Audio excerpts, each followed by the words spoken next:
கடவுள் நம்மளுக்கு கொடுத்துருக்கிற திறமை, தாளந்து எல்லாம் இந்த கடவுளுடைய வெளிச்சத்தை வீசுறதுக்காக, இந்த உலகத்தில் காண்பிக்கிறதுக்காக நமக்கு கொடுக்கப்பட்டிருக்கு. நம்முடைய நல்ல செயல்களால், நல்ல கிரியைகள்னால் அதை செய்ய வேணும். ஆகவே முக்கியமான பதவிகள், முக்கியமான உயர்வான நிலைகள், ஸ்தானங்கள் வரும்போது சில கிறிஸ்தவங்களை பார்த்துருக்கேன், சில நேரத்தில் ரொம்ப முத்தி போயிடணும் பாருங்கள் பரிசுத்தத்தில். அதாவது கடவுளோட பரிசுத்தராயிடுறோம். கடவுள் நல்ல பெரிய பதவி தரும்போது நான் பார்த்துருக்கேன், சில சொல்லுவாங்க, ஐயோ எனக்கு வேணாம் பிரதர், நான் கீழேயே இருந்துட்டு போயிடுறேன். கடவுள் தூக்கி மேலே வைக்கணும்னு விரும்புகிறார். அவர் ஒரு நோக்கத்துக்கூட பண்ணுறாரு. அதாவது இவங்க பெருமை, நாம் பெருமைப்படுறது இல்லையாக்கும், நான் அதெல்லாம் விரும்பலையாக்கும் அப்படின்னு காண்பிக்க பார்க்குறாங்க. அது மாயான தாழ்மைன்னு சொல்லியிருக்குது வேத வசனத்தில். கடவுள் கொடுத்தாருன்னா அதை ஏற்றுங்க. கடவுள் அங்கே வச்சார்னா கடவுளுக்கு நன்றி சொல்லிட்டு, ஆண்டவரே என்னத்துக்காக இதை கொடுத்தீர், எதுக்காக நீங்கள் வச்சிருக்கிறீர், அதை மட்டும் காண்பி எனக்கு.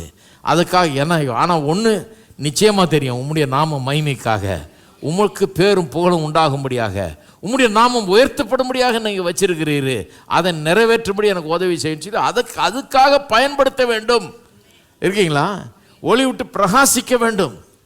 வேதம் சொல்லுது, அப்படி பிரகாசிக்கும் போது ஜனங்கள் அதை பார்த்துட்டு, மனுஷர் உங்கள் நற்கிரிகளை கண்டு, 16ஆம் வசனம் சொல்லுது, பரலோகத்தில் இருக்கிற உங்கள் பிதாவை,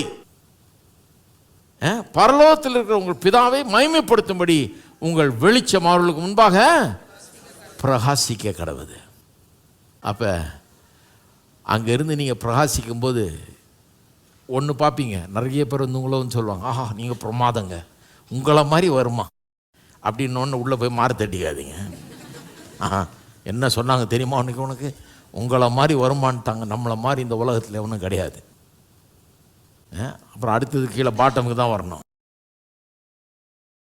அப்படி சொல்லும் போதே ஞாபகம் வரணும், மகிமையை நான் எடுக்கக்கூடாது, கடவுளுக்கு தரணும். நீங்கள் சொல்லணும், இல்லை நான் பெரியவன்றதுனால கர்த்தர் பெரியவராக இருக்கிறார், கர்த்தர் நல்லவராக இருக்கிறார். ஆமாம் நான் நல்லா பண்ணுறேன், ஏன் பண்ணுறேன், கடவுள் எனக்கு அந்த கிருபையை கொடுத்துருக்கிறாரு, நான் என் வேலையை நல்லா செய்ய முடியுது, ஏன் கடவுளுடைய தயவு, கடவுளுடைய கிருபை, கடவுள் கொடுத்த தாளந்து, கடவுள் என் மேலே கிருபையாக இருக்கிறாரு, பிரயோஜனமான ஒரு வாழ்க்கையை வாழ்கிறதுக்கு எனக்கு உதவி செஞ்சுருக்கிறாரு, எனக்கு இந்த திறமையெல்லாம் கொடுத்தது கடவுள், அவருக்கு தான் மகிமையை செலுத்தணும், எனக்கு இல்லை மகிமை. நான் சந்தோஷப்படுறேன், இதெல்லாம் யூஸ் பண்ண முடியுது அப்படின்னு படலாம், சந்தோஷப்படலாம். ஆனால் மகிமை யாருக்கு செலுத்த வேண்டும்? கர்த்தருக்கு செலுத்த வேண்டும். உங்கள் பரலோக பிதாவை மகிமைப்படுத்துவார்கள், உங்களை மகிமைப்படுத்துவார்னு சொல்ல, பரலோக பிதாவை மகிமைப்படுத்துவார்கள். இருக்கீங்களா?